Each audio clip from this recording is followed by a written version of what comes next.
And Tom, I do want to ask both of you about the Queen Elizabeth relation to Israel. She has been all over the world, the most traveled monarch, some say. She's been here in the area. She's been to Jordan and she's been to Egypt, but she refrained from coming to Israel. Why is that? Well, yeah, not just, they've been to the Gulf Arab states many, many times. People say that it's due to the Foreign Office, the British Foreign Office, who's decided them on its schedule. But I know that there are other people who say, well, they could have overridden the Foreign Office, and she was not a particular friend of, certainly of Israel or Zionism, and only later in her reign did she pay attention to issues like Holocaust survivors. She only went to a concentration camp for the first time in 2015, 70 years after the end of the Holocaust. It was her 5th visit to Germany, and she had been asked on the previous visits to go, and it's not, I'm not saying she was in any way anti-Semitic, but as many English upper-class people of her generation, she just wasn't particularly interested in Jewish matters, and they probably saw Israel, like the British establishment, many saw it as a kind of bit of an irritant, whereas they liked going to the Gulf Arab countries because of their magnificent horses and fellow royals and lavish occasions. This, I should point out, has changed in recent years because both Prince Charles and, now King Charles and Prince William have, in the last 3 or 4 years, come on proper official visits to Israel, and particularly successful visit by Prince William. So things are changing. But I think, many British Jews are very, very respectful of the Queen, of Queen Elizabeth II. But I would question why she didn't come to Israel, whereas she's been, I think, to more than 130 other countries, more than some countries like Saudi Arabia, I think 12 times. And a devout Christian, the head of the Church of England, visiting the Holy Land. Her mother-in-law, who's buried in Jerusalem, who was a righteous Gentile, Prince Philip's mother, the Greek Queen Alice. And she also looked at Israel from Jordan and made some slightly politicized, disparaging comments about Israeli policies in the West Bank. And she's meant to be apolitical, and she's not meant to make comments. And she certainly hasn't made similar comments when she's gone, I don't know, to Saudi Arabia, or she famously hugged President Assad of Syria and so on. So, not so great. Natalie. Yeah. That was an excellent summary, and some of it was new to me. But I think because the monarchy are supposed to remain politically neutral, I like the way you say that she may have seen Israel as a bit of an irritant, but I think also anything that happens in Israel is so supercharged in significance, or so the rest of the world sees it. So perhaps she was advised not to come here because it would have looked as though she was no longer being neutral. I don't know. It's sort of easy to not come. She's been to many other countries where they're politically charged. So she certainly hasn't avoided. She's been to dictatorships like Russia and so on. She has, very, very close to Arab dictators. And sorry to point this out on such a solemn day, but King Charles, only 2 months ago, the London Sunday Times, the most prestigious paper in Britain, pointed out he took millions of pounds or euros in cash from the Bin Laden family. Obviously not the same part of the family that carried out the 9/11 attacks, but still it was regarded as very disrespectful by the British, the families of British victims of the 9/11 attacks, that Charles should be taking carrier bags full of wedges of cash from the Bin Ladens and the Qataris. And during this mourning period, people haven't wanted to raise such things, understandably, but I fear that once it's over, people will re-examine some of the maybe not so great side, both of the new king and the family in general. And we're seeing, yes. No, I was just going to say, there's so many people in the family that it is a little difficult to, like in any organisation, he's the king, to keep everybody on the same page, towing the party line, and because the Queen has reigned for so long, and I think some of the royals probably felt like they were never going to get their moment. They weren't really relevant. They weren't really essential. So they just kind of did their own thing and made these strange decisions throughout their lives, which that might be the case with people not in the direct line of succession, like Princes Andrew and Harry. But I think there will be questions asked. You know, King Charles is a billionaire. Why was he taking money from the Qatari royal family and Fortnum & Mason's plastic bags, and not just some money, millions and millions? I imagine it was for his foundation. He says it's for his foundations, but there are questions asked of what exactly, were the foundations benefiting him personally, and so on. We're seeing King Charles III sitting there, of course, in the first row, holding a sword in his hand. Let's talk a little bit about the royal family. We might do that after the moment of silence. There's going to be 2 minutes of silence across the United Kingdom. I imagine a lot of people around the Commonwealth and the world will be joining as well. Let's take a moment, us as well, to give respects to Queen Elizabeth II, who died at age 96. God grant to the living grace, after more than 70 years of rest. To the Church, the King, the Commonwealth, and all people, peace and concord. And to us sinners, life everlasting. And the blessing of God Almighty, the Father, the Son, and the Holy Spirit, be among you and remain with you always.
United Kingdom singing God Save the King, the national anthem sung there with King Charles III as King of England, the United Kingdom and Northern Ireland, standing there in the first row, saying farewell to his mother, Queen Elizabeth II. Let's talk about what's expected to come. This was the public ceremony, more than 2,000 dignitaries, politicians, statesmen, etc. There's going to be another ceremony. It's called a more personal one, but it's still going to have 800 attendees, and then later a burial ceremony for the family only, right, Natalie? Yes, I believe so. So several stages before we get there. We've got a procession of the coffin now moving, and then it's going to continue all the way to Windsor, I believe, which is where this second ceremony will take place. Windsor's just outside of London for people who are not aware. So it's quite a distance. And it's going to pass along the River Thames at some point. So there's going to be more opportunities for the public to catch a final glimpse and pay their respects. But yeah, so a sort of peculiar anomaly of a small service with 700 or 800 people there, but it's sort of like getting closer to the Queen's final burial place because it's going to take place in Windsor, and I believe that will be televised, so we'll be able to see that, and then, as you say, later on the final interment is going to be private. So it's a long day for the family. And it's difficult for them because, you know, they're those members of the family that want to be very, you know, are very, very sad, obviously, and yet they have to share their mourning with the entire world, and every little thing is televised with close-up cameras on their faces. That's the life of a British monarch. It is the life, and obviously they get lots of privileges and rewards from it, but it's obviously difficult, and that may be the more solemn occasion for close family members. And you know, there are a few other royal families, of course, still intact around the world. There's the King and Queen of Norway, the King of Spain, and both of them are in attendance there at Westminster Abbey today. We wouldn't have been here. We wouldn't have been airing probably one of those funerals if they were to take place. You know, it's a very special moment for the world, and she was a very special character, not only because it's the United Kingdom and which is history of imperialism, etc., but also because of her character, Yeah, I mean, you know, the Queen of the Netherlands bicycles around Amsterdam by herself. You know, it's a completely different thing than all these carriages and banquets and so on. And she was a special character, and she fulfilled a very difficult role, really by publicly being quite bland and deliberately so. But, you know, it's not easy not to express opinions one way or the other. And she managed to really be beloved by all sides, you know, of different kinds of age groups, political opinions, and so on. Not an easy task for any individual to manage that over decades. And so she fulfilled her duties well, although, you know, some people are saying it's amazing achievement. I'm not sure it's that difficult. You know, you've got hundreds of servants and, you know, you're going from one nice occasion to another. But on the other hand, it might get a bit boring. Even, you know, you get a bit tired of all these banquets and waving hands to the public and so on. But certainly she personally is greatly admired as opposed to some of her family members. I keep looking, Natalie, at that note there that's on the wreath of flowers next to the crown. What would that be? Yeah. I'm not sure what it says at this moment, but I think we'll probably find out, and it could well be a note from King Charles. This did happen when Prince Philip was buried. There was some personal notes from the family on the coffin, but very beautiful collection of flowers there. And again, I was wondering if perhaps they had been gathered from outside the palaces, which would have been a lovely touch rather than ordered bespoke. But either way, a very, very bright, sunny array of flowers there, perhaps reflecting Her Majesty's joyful personality that we heard about. I just wanted to say that now what's happening is that people are leaving in a very specific order, and then I believe the coffin will start to make its way and then be followed by the royal family in, again, a very, very specific order, led by the King and the Queen Consort, and then filing through the generations. We mustn't forget that in addition to this being a funeral, there are all kinds of security concerns. You have President Biden, you have Israeli President Herzog. Their security details have not been allowed in any great numbers into the Abbey, but as they leave Westminster Abbey in central London, there has to be an enormous policing and security operation, because you want the general public.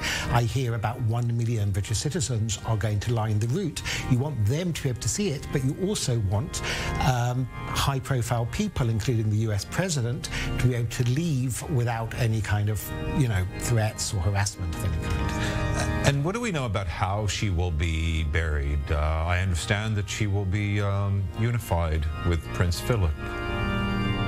She'll be buried next to him, that's right, in the special chapel in Windsor, and also her father, I believe, and also her sister, Princess Margaret, I believe, is in the same chapel.